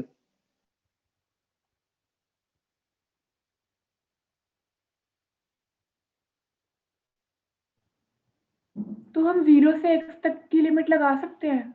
नहीं, अपनी मर्ज़ी से कुछ भी नहीं। तो लेबनीज़ रूल में बेटा हमने पढ़ा हुआ है कि अगर कोई फंक्शन है जिसमें इंटीग्रेशन चल रहा है और उसकी जो लिमिट्स हैं वो फंक्शन ऑफ एक्स हैं,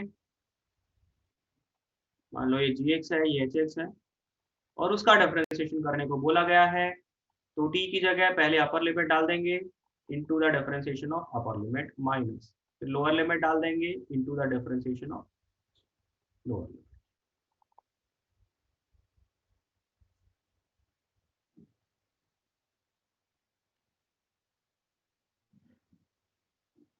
फिर definite integral as a limit of sum, वो एक बोर्ड्स का जो मेथड था वो हमने क्लास में करा था, बट आपके है ना सिलेबस से है ना हट गया है, तो अब उसको करने की कोई ज़रूरत नहीं है। लेकिन इसमें हमने कंपटीशन के पर्पस से इस चीज़ को है ना किया ज़रूर था कि कंपटीशन में क्या होता है। कंपटीशन में यूज़ होता है limits using different definite integral.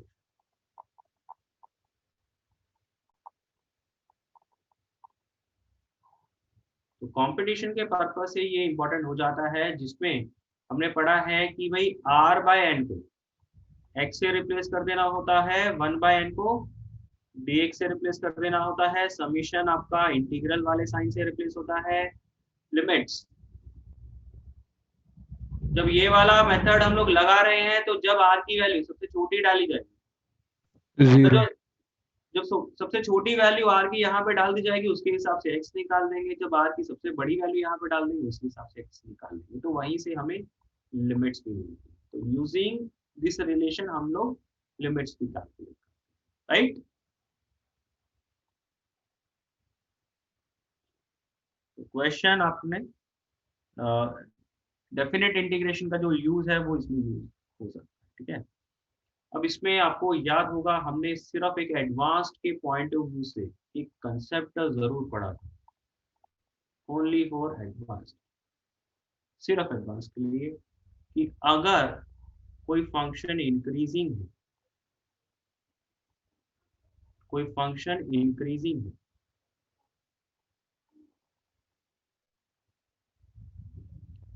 और हमें बोला गया है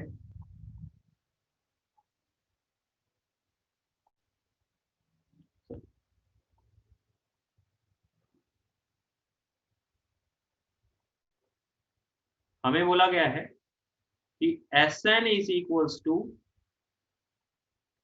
summation r starts from 0 till n minus 1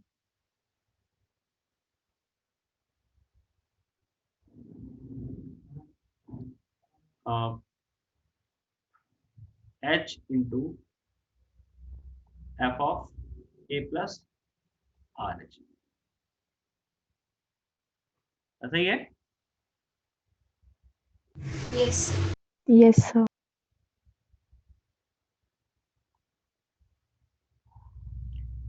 तो इसमें मैंने आपको क्या समझाया था कि भी इसमें आपका n टेंडिंग टू इनफाइनाइट नहीं है। जब आपका n टेंडिंग टू इनफाइनाइट होगा, उसी केस में जो Sn है वो आपका ये जो इंटीग्रेशन हम लोग बना रहे हैं उसके बराबर हो जाएगा। जो इंटीग्रेशन हम लोग बना रहे हैं उसके बराबर हो जाएगा। तो Sn is equals to integration from a to b when n is infinite. लेकिन यहां पे आप देख रहे हो, यहाँ पे हमें n टेंडिंग टू इनफाइनाइट कुछ भी नहीं दिया गया, तो हमारे लिए n एक फाइनाइट नंबर ही रहेगा।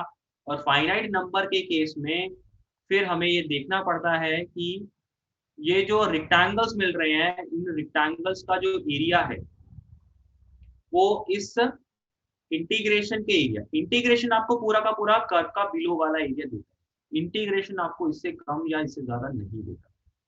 तो इंटीग्रेशन तो आपको पूरा का पूरा यही एरिया देगा। तो सिर्फ ये जो SN है, ये आपके बहुत सारे रेक्टेंगल्स हैं, तो इन रेक्टेंगल्स का एरिया इससे छोटा आएगा या बड़ा आएगा। वो कैसे हमने बनाया था कि भाई इसमें हम लोग कुछ फाइनाइट रेक्टेंगल्स हम लोग बना लेंगे, और फाइनाइट रेक्टेंगल्स बना के हम लोग देख रहे हैं यहाँ पे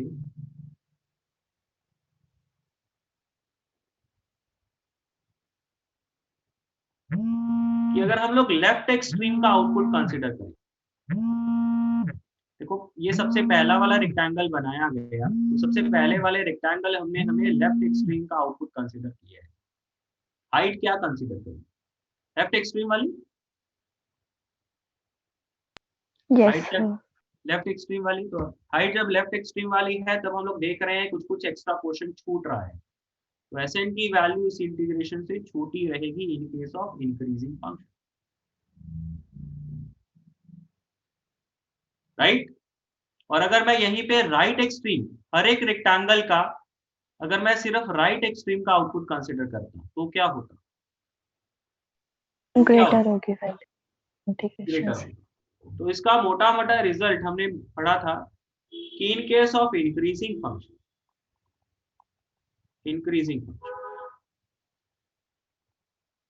अगर r 0 से लेके n-1 तक चलेगा, 0 से लेके n-1 तक चलेगा, तो आपका आंसर लेस देन इंटीग्रेशन होगा। वो जो समीशन है वो लेस देन इंटीग्रेशन होगा। जैसे आप देख पा रहे हो कि यहाँ पे मैंने एक इंक्रीजिंग फंक्शन भी लिया है, और r 0 से चालू होगा, मतलब r 0 से चालू होने का मतलब क्या है कि जो सबसे पहले वाला रेक्टेंगल है वो क्या होगा? h इंटू एफ ऑफ ए होगा ना, तो वो एफ ऑफ ए यही तो है, तो लेफ्ट एक्सट्रीम का आउटपुट, ठीक है ना। तो वहां से हमें पता चल रहा है कि r 0 से लेके n-1, तो हर एक रेक्टेंगल का लेफ्ट एक्सट्रीम सिलेक्ट होगा, ठीक है। और अगर r 1 से लेके n तक चलेगा, उस केस का मतलब क्या होगा? इस केस में क्या है, सबसे पहला वाला रेक्टेंगल क्या बनेगा? h into F of A plus A plus H. A plus H क्या है? ये वाला कौन है? राइट तो राइट एक्सट्रीम की वजह से जो आउटपुट आ रही है वो आउटपुट कंसीडर हो रही है, तो उस वजह से आप देख पा रहे हो कि जो रेक्टेंगल है वो इंटीग्रेशन के साइन से ज्यादा एरिया प्रोवाइड कर रहा है, और ऐसा सिर्फ एक रेक्टेंगल नहीं, हर एक रेक्टेंगल में तो सेकंड रेक्टेंगल बनेगा उसमें भी आपका एरिया ज्यादा ही आएगा इंटीग्रेशन, ठीक है ना। तो जब अगर आपका r 1 से लेके n तक जा रहा है उस केस में ग्रेटर देन इंटीग्रेशन।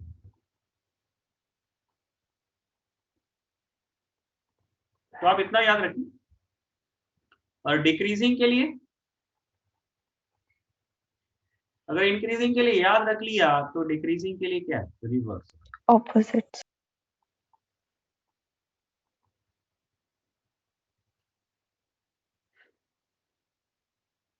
ओके,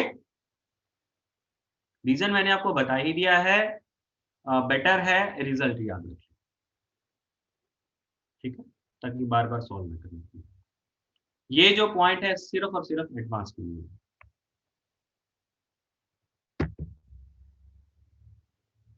और इसमें हमने लास्ट में जो किया है क्या, रिडक्शन,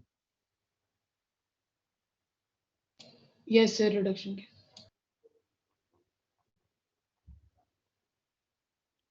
इसमें भी रिडक्शन के ही फॉर्मूले करे हैं, कुछ तो स्टैंडर्ड वही साइन की पावर nx, जिसकी लिमिट्स भी स्टैंडर्ड है, वो भी मैंने आपको लिखाया हुआ है कि भी लिमिट्स भी 0 से π/2 ही है।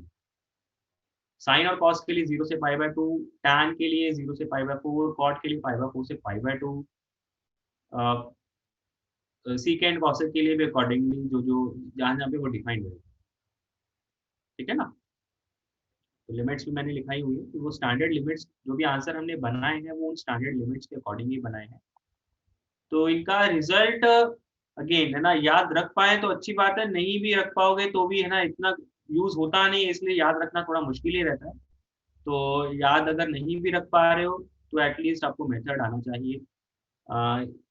मेथड अगेन रिडक्शन फॉर्मूला है, तो रिडक्शन के नाम से सबसे पहले आपको क्या याद होना चाहिए? By parts. रिडक्शन का सीधा सीधा मीनिंग है जी बाय पार्ट्स। और बाय पार्ट्स लगाने के लिए आपको एक फंक्शन जिसका डिफरेंशिएशन करना होगा, दूसरा फंक्शन इंटीग्रेशन करना होगा। ये जो स्टैंडर्ड क्वेश्चंस हैं साइन कॉस टैन, ये जो स्टैंडर्ड फंक्शन है उनके लिए मैंने आपको बताया हुआ है कि कैसे उनकी ब्रेकिंग करनी है, तो वो स्टैंडर्ड एटलीस्ट आप लोग याद रख लीजिए। तो मेंस पॉइंट ऑफ व्यू से तो अगर आपने इतना स्टैंडर्ड याद रख लिया तो वो सफिशिएंट। अब एडवांस पॉइंट ऑफ व्यू से अगर बात किया जाए तो एडवांस पॉइंट ऑफ व्यू से आपको थोड़ा थोड़ा डिफरेंट वैरायटी के क्वेश्चंस जरूर करने पड़ते हैं। हमने क्लास में भी 2-3 क्वेश्चन ऐसे किए हैं जिनका कोई स्टैंडर्ड फॉर्मूला हमने नहीं पढ़ा, लेकिन क्वेश्चन के दौरान ही हमने ना सोच के उसके ऊपर रिडक्शन फॉर्मूला लगाया है। और रिडक्शन फॉर्मूला के ऊपर बेस्ड जो क्वेश्चन हमेशा होता है उसमें कहीं ना कहीं आई एन का -1 के साथ -2 के साथ रिलेशन क्वेश्चन में ही दिया गया होगा कुछ कुछ, और फिर अकॉर्डिंगली वैल्यू निकालने को बोला गया। तो वहीं से हमें पता लग जाएगा कि भी ये क्वेश्चन सिर्फ रिडक्शन के ऊपर बेस्ड है। रिडक्शन के ऊपर बेस्ड क्वेश्चन से आपको है ना, ऐसा कभी नहीं होता कि भी हमें सोचना पड़ेगा कि अच्छा ये रिडक्शन का क्वेश्चन देखते सारा हमें आइडिया लग जाता है कि रिडक्शन इसको लग, ठीक है। तो हाँ, इसमें रिडक्शन में एक हमने फॉर्मूला जरूर पढ़ा था, वॉलीज फॉर्मूला, तो ये याद जरूर रख लीजिए।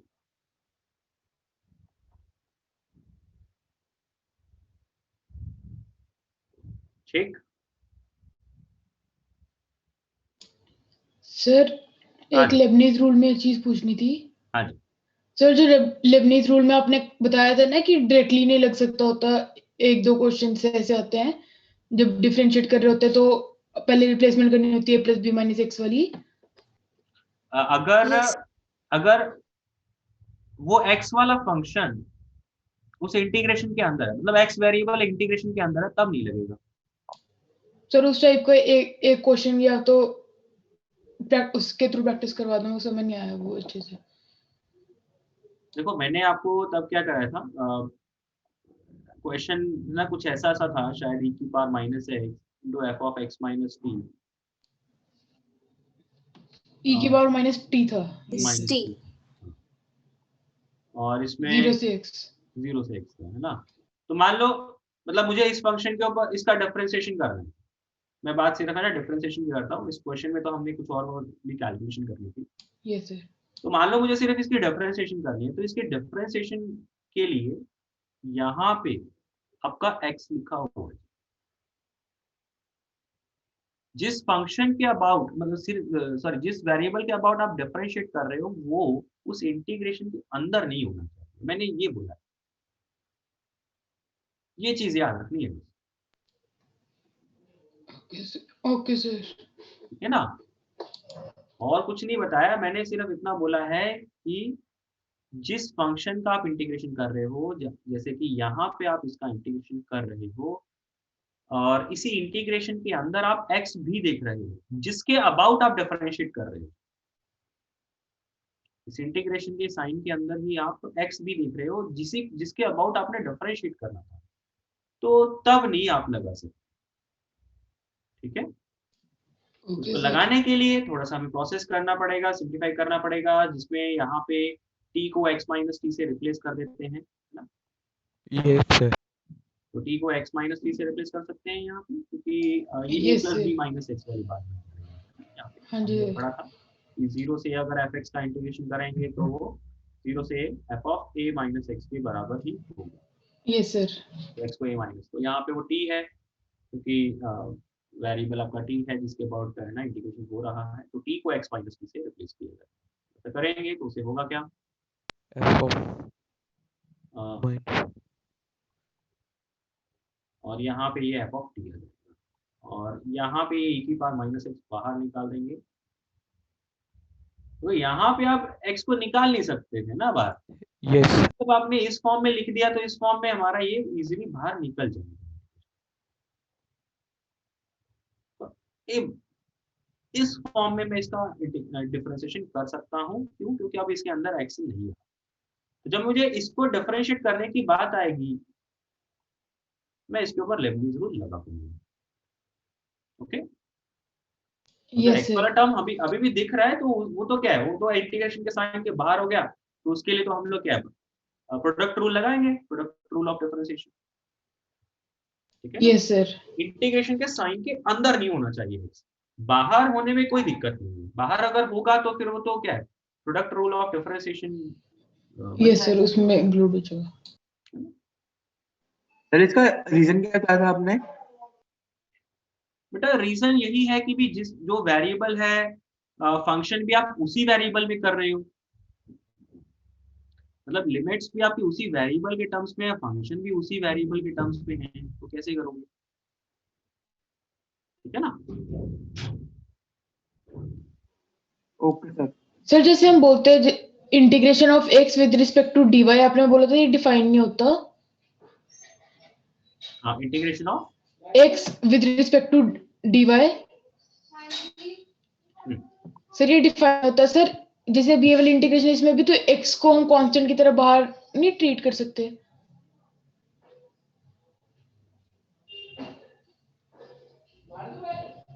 सर जैसे यहाँ पे किया था हमने। ऐसा नहीं है, बात ऐसा है, मैंने जब x इंटू डी वाई की बात करा, मैंने आपको तब ये कहा कि भाई x जब dy के प्रोडक्ट में होगा तब आप उसका इंटीग्रेशन कर नहीं पाओगे, आपके पास कोई फॉर्मूला नहीं होगा। अगर x इंटू डी एक्स होगा तो आप उसका इंटीग्रेशन करेंगे, एक्स स्क्वायर बाय 2 बोल देंगे। Yes sir. साइन एक्स होगा इंटू डी एक्स होगा, आप उसका इंटीग्रेशन कर देंगे। लेकिन अगर sine x into d y होगा, yes sir. Sine x into d y का इंटीग्रेशन आप माइनस कॉस वाई नहीं बोल सकते। Yes sir. ठीक है ना? हाँ जी सर। तो मैंने क्या बोला कि भाई x इंटू डी वाई का इंटीग्रेशन पॉसिबल कब नहीं है, जब जो फंक्शन आप जिसका इंटीग्रेशन आप कर रहे हो वो अलग वेरिएबल क्या है, जो डिफरेंशियल है वो एक अलग वेरिएबल।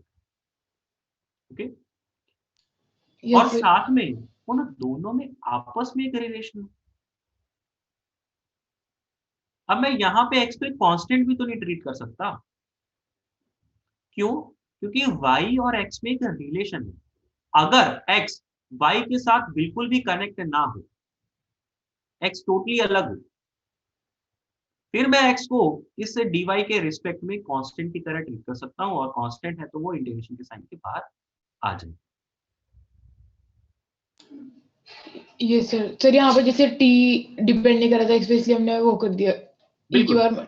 यहाँ पे जो t है इसका x के साथ कोई रिलेशन नहीं है। Yes sir. ये एक कांस्टेंट की तरह है, ठीक है ना? t का x के साथ कोई रिलेशन नहीं है। अगर t का x के साथ रिलेशन होता तब मैं इसको बाहर नहीं निकाल सकता। ओके सर, आगे समझ। Thank you sir. है ना? तो वो x इंटू डी वाई का आप इंटीग्रेशन नहीं कर सकते हो, उसमें क्या होता है, वो x और y का आपस में कहीं ना कहीं रिलेशन है, तो हमें उस x को y के टर्म्स में डालना पड़ेगा और फिर हम लोग इसका इंटीग्रेशन सॉल्व कर पाएंगे। Okay sir. अलग बाहर निकालना भी पॉसिबल नहीं है और डायरेक्टली सॉल्व करना भी पॉसिबल नहीं है x इंटू डी वाई के केस में, क्योंकि x और y का आपस में एक रिलेशन जरूर है। ओके, यस सर, आगे समझ। और कोई दिक्कत इसमें?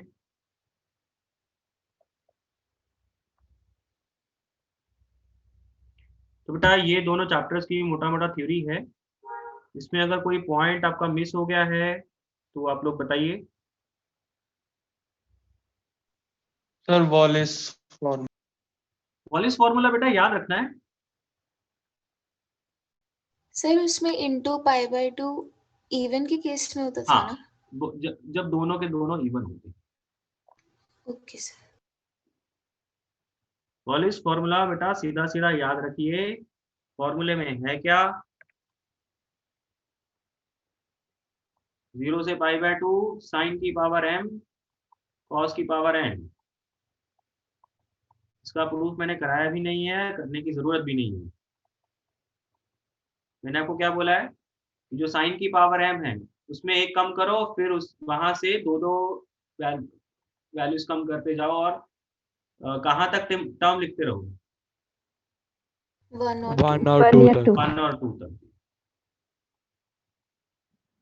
ठीक है ना, दो कम करते जाएंगे, या तो वो 1 पे एंड होगा या फिर 2 पे एंड होगा। ठीक है, सेम सेम चीज आप n के लिए करेंगे, उसमें भी एक एक पहले तो एक वैल्यू कम करेंगे, n में से n-1 कर देंगे, फिर वहां से फिर दो वैल्यूज कम करके आप उनको लिखते जाएंगे अगेन, वो भी या तो 1 पे एंड होगा या फिर 2 पे एंड होगा।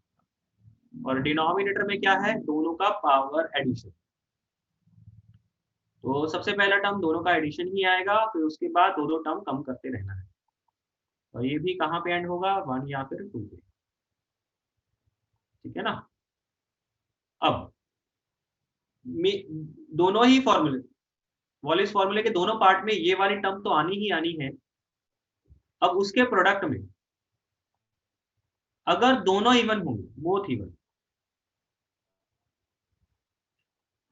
m और n दोनों इवन होंगे, उस केस में प्रोडक्ट में एक एक्स्ट्रा π/2, और अगर एटलीस्ट मतलब अदरवाइज मतलब एटलीस्ट 1 इज ऑल, तो नहीं होगा। तो बस उसको 1 ही रहने दो, प्रोडक्ट में 1 बोल देंगे, है ना, ऐसा बोल सकते हैं। Yes sir. तो ये वॉलिस फॉर्मूला है बेटा, इस फॉर्मूले को एज इट इज आपको याद रखना। और लिमिट्स भी 0 से π/2 है, वो भी फिक्स है, तो ऐसा ना हो कि आप गलत तरीके से उस लिमिट्स को यूज करें। ठीक है, ओके बेटा, इसमें कुछ बचा है तो बताइए, अदरवाइज कल की क्लास में हम लोग जो पीडीएफ है आर्काइव वाला सेगमेंट वो डिस्कस करेंगे। और आप लोगों ने क्या रिवीजन पैकेज स्टार्ट किया है? Yes sir. Yes sir. तो रिवीजन पैकेज में क्या चीज डिस्कस कर सकते हैं हम लोग? सर एक्सरसाइज 1 वाली कर लो, पार्ट 1 वाली।